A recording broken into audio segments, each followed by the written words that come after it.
She was bleeding starlight, not metaphor actual light, a thin shimmering fluid that spilled across the deck in slow, floating beads, each one catching the emergency strobes and throwing them back like tiny trapped suns. I hadn't tasted water in 2 days, so when my cracked lips found the edge of her ruptured seal pack and I tipped it, I didn't think about who the blood belonged to, I thought about living.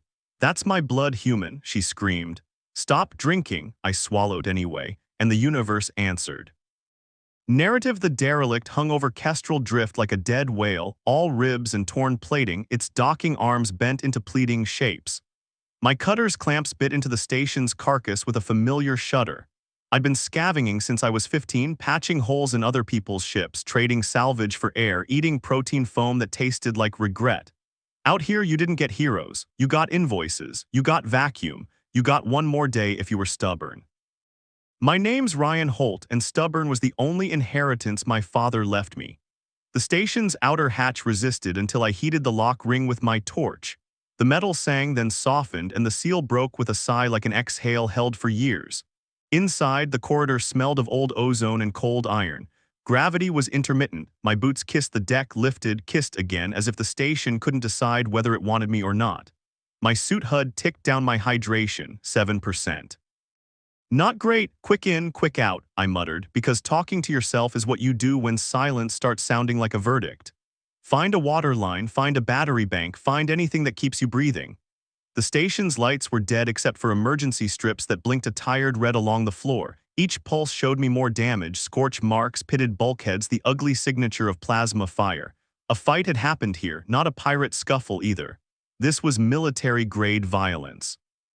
I passed a panel half melted, and my glove brushed a smear on the wall, dark, viscous, almost black, until the emergency light hit it and it flared a strange violet like bruised lightning.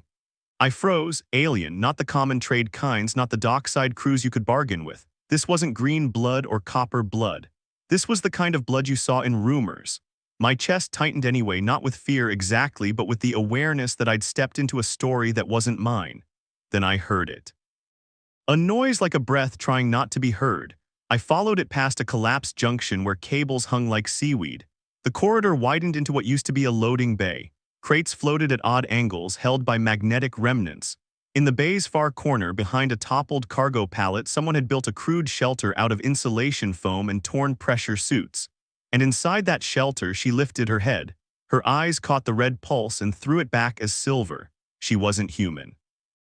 Tall, too lean in a way that suggested high gravity or careful genetic sculpting. Skin the color of pale stone with faint iridescent lines under it, like veins made of thread-thin glass. Her hair, or what I assumed was hair, was bound tight, dark as deep space, and the edges of it shimmered with tiny metallic flecks. Armor plated her shoulders and chest, fractured and scorched. A jagged hole gaped near her ribs where something had punched through. And she was bleeding, not spurting, leaking. Slow, steady, controlled only by the tremble in her hands as she tried to keep pressure on the wound.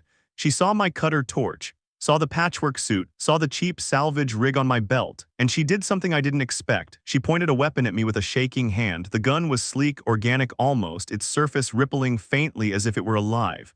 "Back," she said, voice rough but precise, accent like music forced through broken teeth. "Back or I end you." My throat clicked when I tried to swallow. My mouth was so dry it felt like it could tear. "I'm not here to," I started, then stopped because my eyes locked on a small container near her knee. A seal pack cracked open, transparent. Inside, shimmering fluid, her blood floating in sloshing globes. My HUD flashed, hydration critical. I should have backed away. I should have respected the weapon, the warning, the fact that she was clearly dangerous, even half dead. But survival doesn't negotiate politely.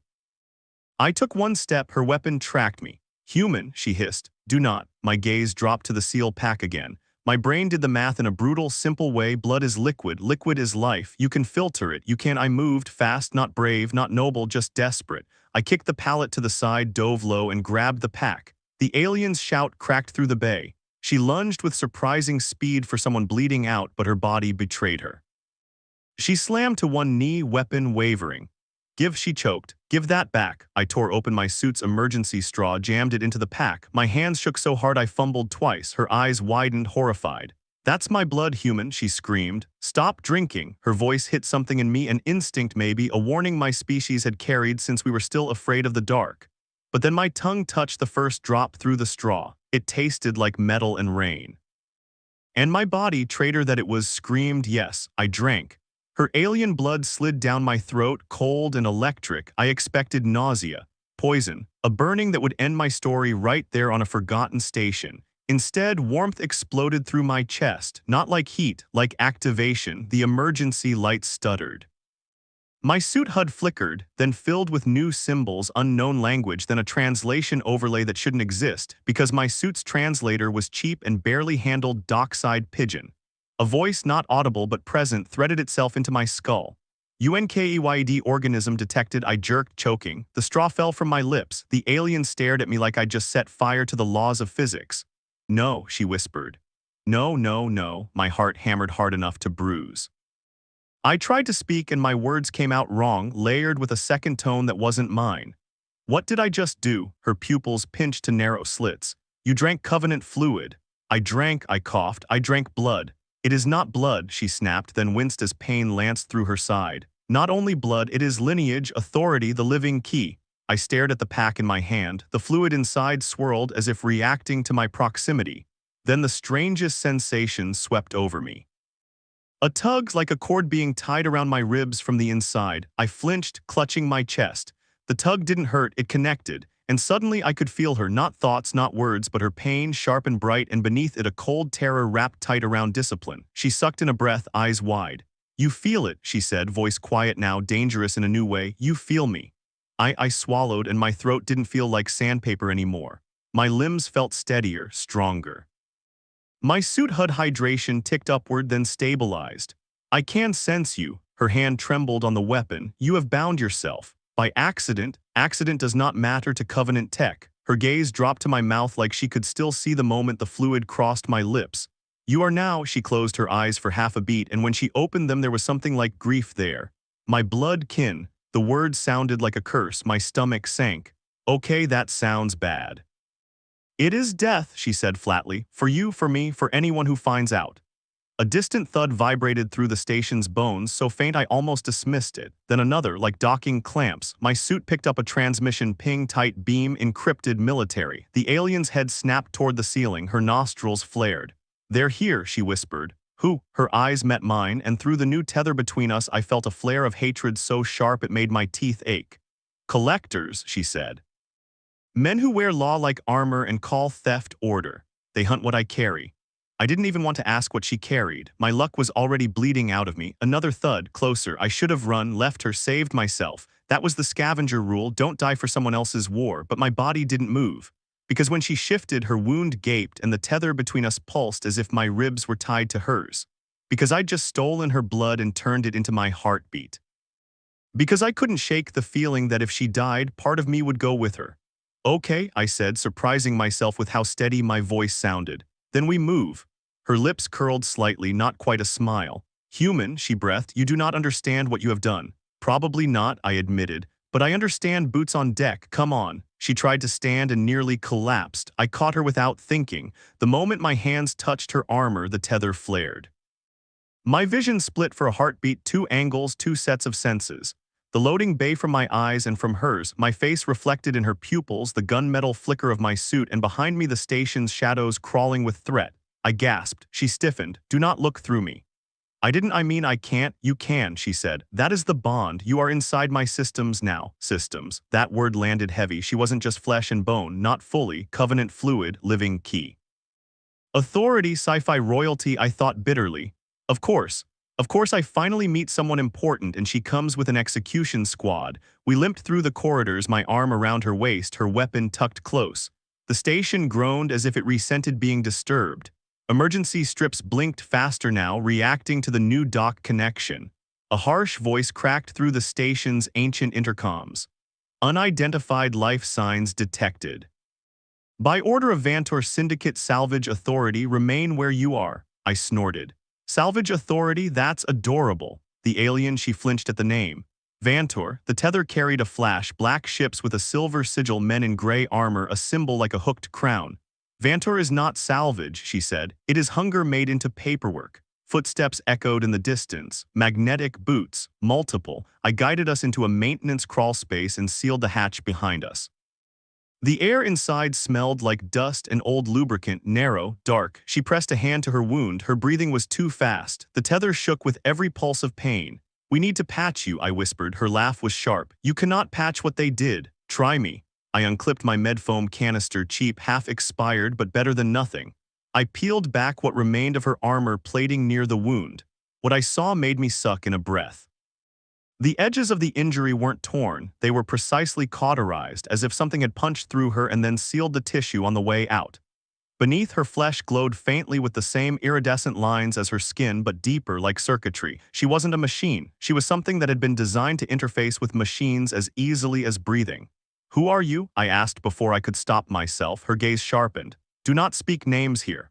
"Fine, who are you in general?" She hesitated. The tether fluttered with conflict. Then reluctantly she said, "I was Commander Seely of House Varen." "House Commander, okay, that tracked with the armor."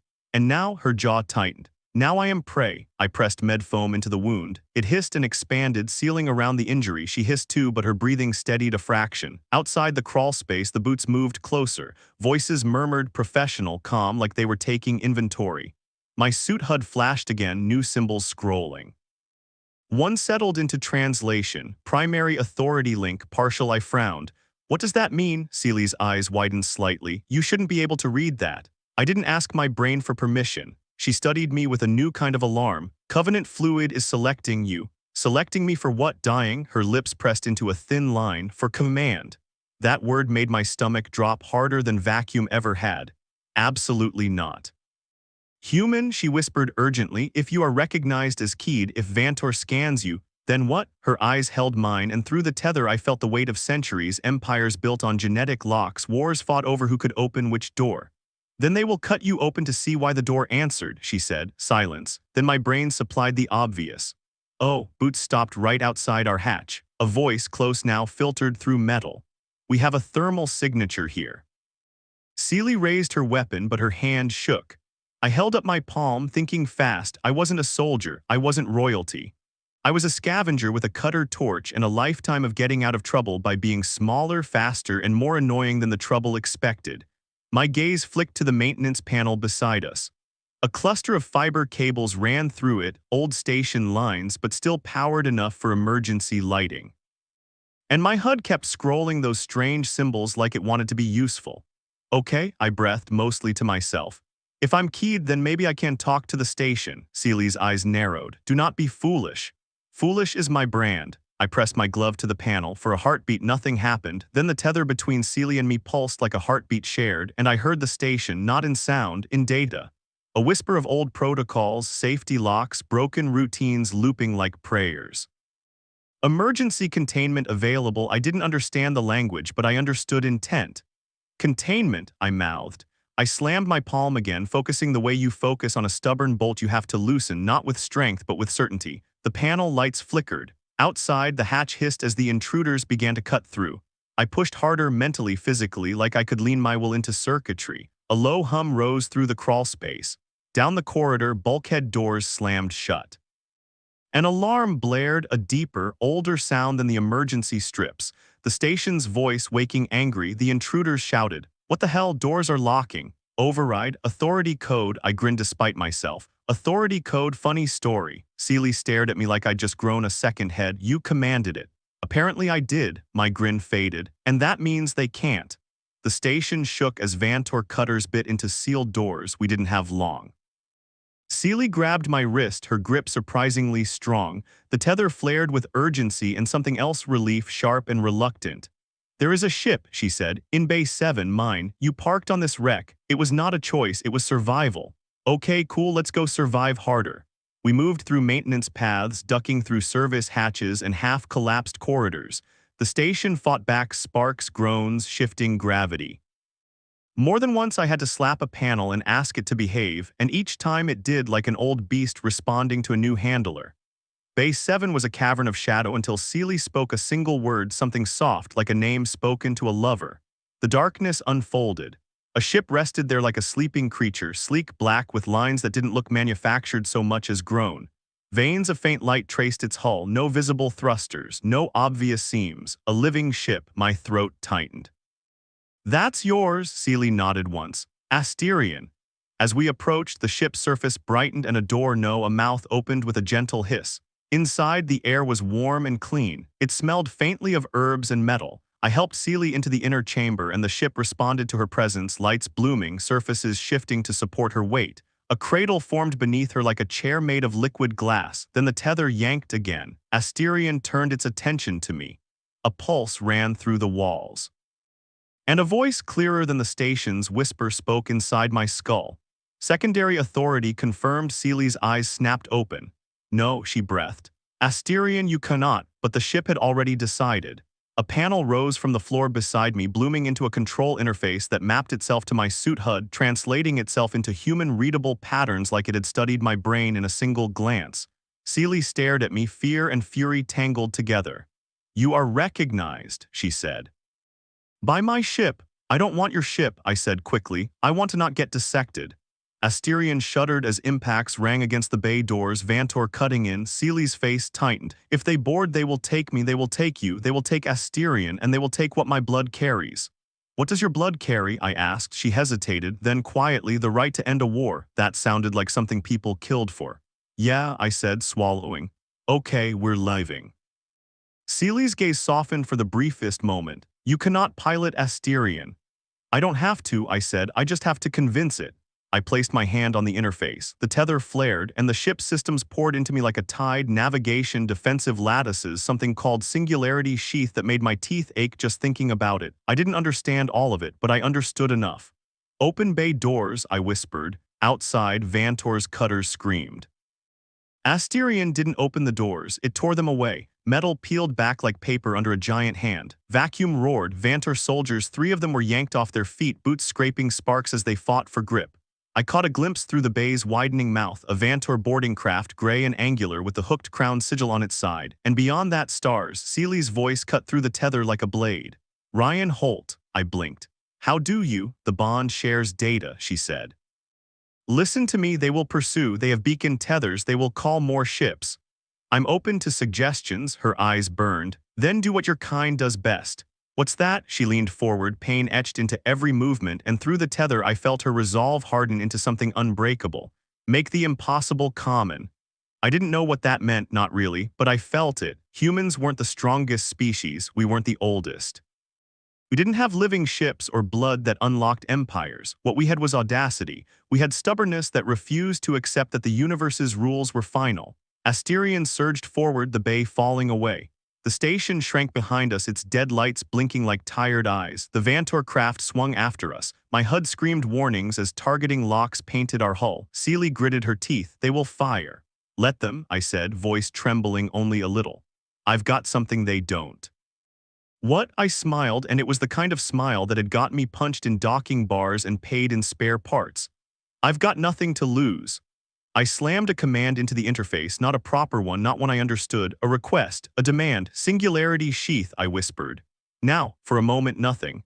Then Asterion responded like a living thing deciding to bare its teeth, space around us bent, not visually, no dramatic swirling lights. Just a sensation like my stomach dropped through my boots. The Vantor craft fired. The shots hit the space where we had been, and the universe didn't agree that we were there anymore. We slipped, not faster than light, not a warp jump, a sideways step. Asterion folded itself through a narrow seam between realities like a needle through cloth. The stars snapped into a new configuration. Silence. My lungs finally remembered to breathe. Seely sagged back into the cradle, eyes half-lidded. Through the tether, her pain eased a fraction, replaced by a cautious awe. You commanded the sheath, she whispered. I asked nicely, I said hoarsely. Asterion hummed, pleased. I stared at the interface, hands shaking. Okay, now what? Seely's gaze fixed on something beyond me, beyond the ship, beyond the immediate chase. Now, she said, you decide what kind of human you are. I frowned. Meaning, the bond makes you powerful, power invites hunger. She swallowed, and I felt the motion in my own throat like an echo. Vantor will not stop, neither will the houses. My people will call you thief, yours will call you cursed. Sounds like a fun week. Seely's lips twitched, almost again a smile. If you keep my blood, you will always be hunted. And if I do, her eyes darkened, then you die. The covenant does not release easily. I looked down at my hands, half expecting them to glow. They didn't. They looked like the same hands that had tightened bolts and patched hull plates and stolen meals. But inside, I could still feel Asterian's quiet awareness, Seely's steady heartbeat, a thread of authority I never asked for. I'd stolen her blood to live, and now living meant choosing. I thought about the Vantor voice on the intercom, salvage authority. Paper-wrapped hunger. I thought about Seely bleeding in a dark station, still holding a weapon because she'd learned the universe only respected force. And I thought about what she'd said her blood carried, the right to end a war. I exhaled slowly. Okay, I said, let's end it. Seely studied me for a long moment. The tether carried her skepticism, her hope, her fear of trusting. Then she nodded once. There is a broadcast node at Helix Harbor, neutral ground. If we reach it, I can transmit proof of Vantor's crimes, proof of what they stole from my house, proof that the war was engineered. And the blood, her hand lifted, trembling, and she pressed 2 fingers to my chest, right over my heart. The touch sent a warm pulse through the tether. My blood is now in you, she said softly. That cannot be undone. Her gaze sharpened again, fierce as a blade. So we will make it mean something. Asterian shifted around us, adjusting course without being told, as if it had been waiting for that decision. My HUD marked a distant waypoint, Helix Harbor, a glimmer among the stars. Behind us, somewhere in the dark, Vantor would be scrambling, furious, hungry. Ahead, a whole galaxy would decide whether a human scavenger with stolen starlight in his veins was a monster or a mistake the universe made on purpose. I leaned back into the pilot cradle, hands steadying on the interface. All right, I told the ship, told Seely, told the tether in my ribs. Let's go change everything. They hunted us for the blood, they feared us for the bond. But the galaxy didn't understand one simple truth. When you force a human to choose between dying quietly or breaking the rules loudly, we don't stay quiet.